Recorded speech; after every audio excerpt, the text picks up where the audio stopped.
Hi guys, this is Tracy from Etiquette, and today we're going to be talking about email etiquette. Now, why would a high school student need to send a professional email? Well, as you get closer to beginning the college application process and entering the job market, you will find yourself contacting working adults in a professional context quite often. Whether it's your teachers, a counselor, or an admissions officer at your top choice college, you'll have reason at one point or another to get in touch with adults and supervisors via email. Let's look at a couple scenarios. So scenario one, it's after school hours and you are checking on your grades. You notice that your teacher has incorrectly put in a grade for one of your assignments, and your grade is lower than it should be. You need to get in touch with your teacher right away so you can plan an in-person meeting to talk about it the following day. Scenario 2, you need to make an appointment with your principal or counselor right away. Scenario 3, you are seeking a professional job or internship from an employer who you have never met before. And scenario 4, you wish to contact an admission officer or professor from a college you are applying to that's far away. In all of these cases, you can either contact the adult in person or send them a professional email. Both are acceptable forms of communication, but sending an email is arguably more convenient. However, if you're going to send a professional email, there are certain guidelines and formats that you need to follow. Failing to address the person you are emailing in a professional manner could put you at risk, not only for having your email ignored, but also for creating a bad reputation for yourself as unprofessional or discourteous. To help you email adults and peers professionally and without anxiety, we have compiled a comprehensive set of guidelines for how to structure and write a professional email. While we can't write your emails for you, we can share wisdom on the customs and conventions adults and other professionals typically use. You may find that this knowledge is handy both in college and beyond. This brings us to Email Etiquette 101. So what is email etiquette? Well, it's a general set of expectations regarding how people should communicate when sending electronic mail. So why does this matter? Well, professionalism. You want to come across as someone who knows what they're talking about. Efficiency. Writing emails that are clear and eloquent will increase the effectiveness of your communication. Respect. If you are writing an email, you are often making a request. You want your audience to respect you as a person. And C, common sense. An element of basic humanity is being kind to others. Angry, hateful email is counterintuitive to that. Consider your audience. How might your style and tone be different when you're emailing different people? For instance, your boss, a parent, a friend, or even your pastor. So here are some tips. Tip number 1, use a professional email address. Your teacher or boss will not appreciate receiving an email from Sir Mix-a-Lot Ninja at yahoo.com. Tip 2, select a professional font. Use a clear print font, avoid bright colors and highlighting behind text. This makes it difficult to read. 3, include a clear, direct subject line. The first example here is to a teacher, and the second one is to a potential employer. Tip 4, begin with a professional salutation. Set the tone for your entire email. Tip 5, spell the recipient's name correctly. It looks really lazy to email someone with a request but not be thoughtful enough to take the time to double check the spelling of their name. Tip 6, avoid exclamation points. They're informal. 7, avoid using all caps. It sounds like you're shouting at your audience. Tip 8, avoid sarcasm followed by winky faces or other emojis. For one, it's very difficult to decipher tone in an email. Emojis really aren't professional, and sometimes they can be construed as passive-aggressive. Tip 9, don't email when you're angry. If the subject of the email is a sensitive one, it's best to discuss it in person. And remember that words are read differently than when they are heard. Tip 10, be concise, say what you need to say in a few sentences or less. Tip 11, include both your first and last name in the signature block. So after you say thank you or sincerely, make sure you have your first name and your last name listed. Tip 12, proofread. Use complete sentences and proper grammar, otherwise you are going to look unintelligent. Number 13, allow for response time. You should allow the recipient at least 24 hours to reply to your email, and never email asking for something ASAP. Email tip 14, be aware of high and low register tones. So a high register tone is when you're talking to a superior like your boss or your teacher. A low register tone is when you're talking to a friend or a family member. So you can see the difference in these tones. For the high register, you would say something like, "Thank you so much for helping me study for the upcoming novel test." And for a low register tone, you would say something like, "It was awesome hanging out with you today and studying for that test." Ultimately, the way you email someone reflects on who you are as a person. Take your time and do it correctly so that people not only take you seriously, but they also have respect for you. Now it's your turn.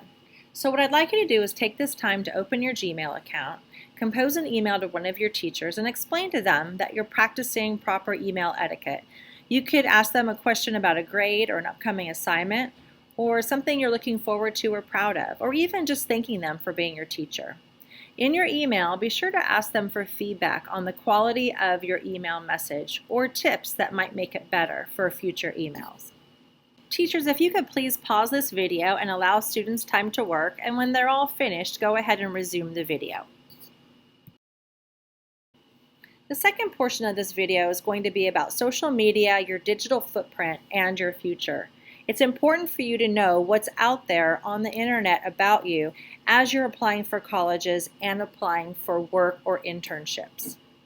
So you're going to watch two videos, and as you're watching the videos, I want you to listen to some of the scenarios and some of the tips that are offered for how to improve your digital footprint. At the end of this, there will be an activity. The idea of, posting and having a lot of people see it can definitely be kind of scary. If you're a teenager, you're gonna make bad decisions sometimes. They can screenshot it, they can do so many things to save that, and they can edit it in ways that you won't want them to. Whether or not you think it'll go away, it's there. Anything you post online, you're stuck with. Oversharing to me is putting too much of your personal life in front of a wide audience of people. Posting something for the sake of showing that you're there and maybe not because you're actually having that great of a time. Posting about things that people don't necessarily think are significant, but they're just kind of posting to be posting. What you share and how often you share is going to affect the way that somebody views you. Just because I'm going to post all the time, that doesn't mean that you're going to get all the attention. That doesn't mean that everybody's going to like you. For example, people have like Finstas or spam accounts where they just like post random stuff, and sometimes they get too personal with what they're talking about on there.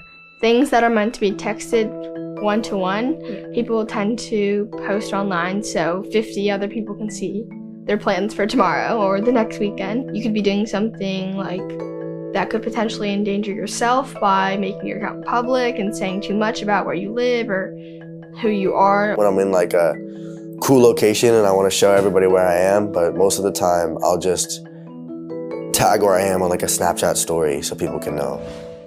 So once you put something online, it can be there forever because people might take screenshots, they might record it, they might save it.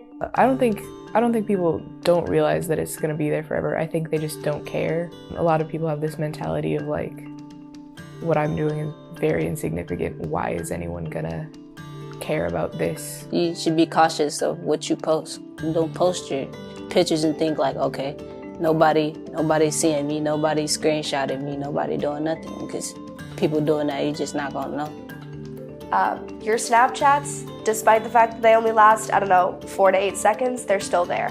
Your Instagram stories that go away after 24 hours, they're still there. Anything that is posted, anything that's up, no matter what happens, even if you leave it up for a minute and take it down, it's there as soon as you put it up there. No one's going to scrutinize everything that you say the same way that you might. You are not obliged to post every second of your life in order to please what you might seem as the majority of people. So when you feel like you have to post all the time, when you feel like you have to do this in order to get fame and attention, you don't. It's not your job. That's something you always have to be thinking about. What do you want people to remember you on social media as?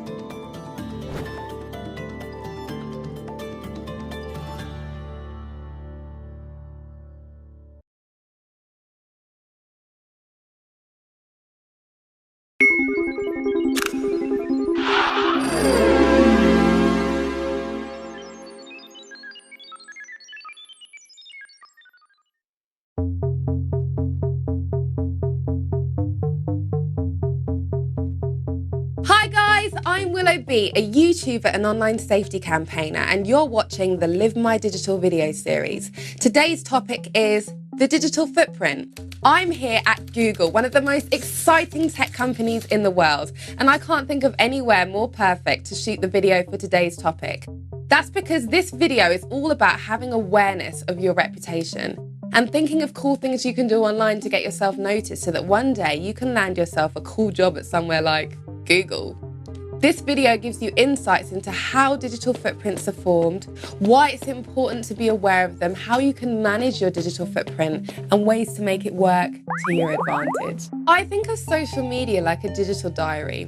I have memories of all the things I've done, the places I've been to, and the people I've met along the way. Every now and then, I'll scroll back through my pictures, going all the way back to school, and find myself smiling or cringing at the things I've done. As cool as it is to have all of these memories at the click of a button, it's also important to be aware that whenever these pictures, videos, comments get posted online, we're creating our digital footprint.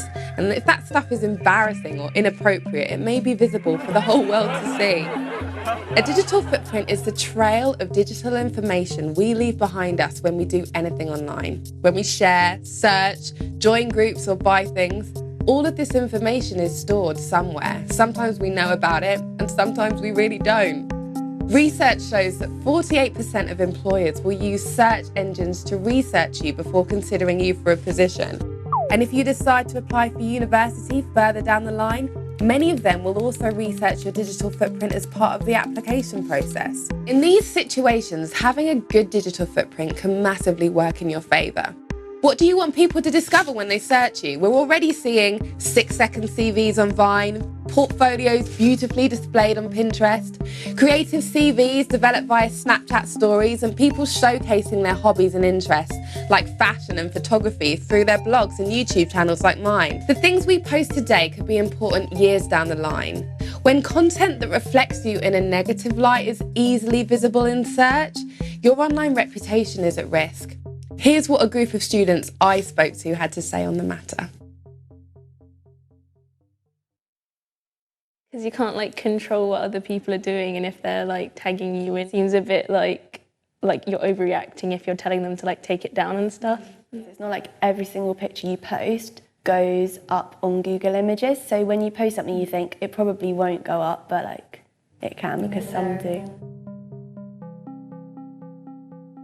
Don't post anything that you wouldn't want everybody to see, because if you post something you think, oh, I really wouldn't want my teacher or my mum to see that, the chances are it's the wrong thing to be posting. You try to post something or write a Twitter status or anything, just be mindful of who's watching and who can find out. So what can you do to clean up or protect your digital footprint? Here are a few tips I have to help you keep on top of things. Having a good play around with the security settings on your social media accounts is key. Make sure they're set to a standard you're happy with, so that only the people who you want to see your business can see your business. If you've posted something in the past that you're not happy with or think it's a bit inappropriate, delete it. This will make it less visible. If someone else has posted a piece of content that you're not happy with and you've been tagged, you usually have the option to untag yourself. You can also report it to the networks themselves if you want it pulled down. Remember to delete or deactivate any old unwanted accounts that you don't use anymore. And I'd also recommend regularly logging out of all of your online profiles, including your social media accounts, and searching for yourself using popular search engines like Google. I hope you found this advice useful. The technology is amazing and we all have the right to use it safely and responsibly. We've got loads of other similar videos you can click on to find out more about how to be safe online. Do check them out. Thanks for listening.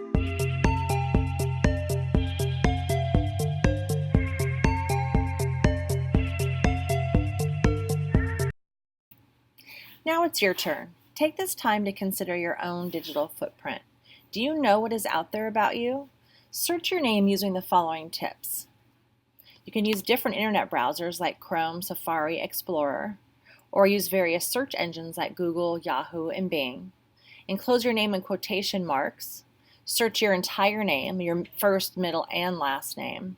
You could also include your city, state, or other information that might be a little more detailed. Some of the social media sites won't be accessible at school due to the East Valley Internet Filter and policies.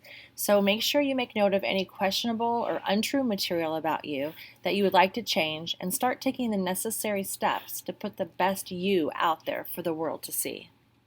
Teachers, go ahead and pause the video and allow students time to do this activity. This will be the final activity of this video.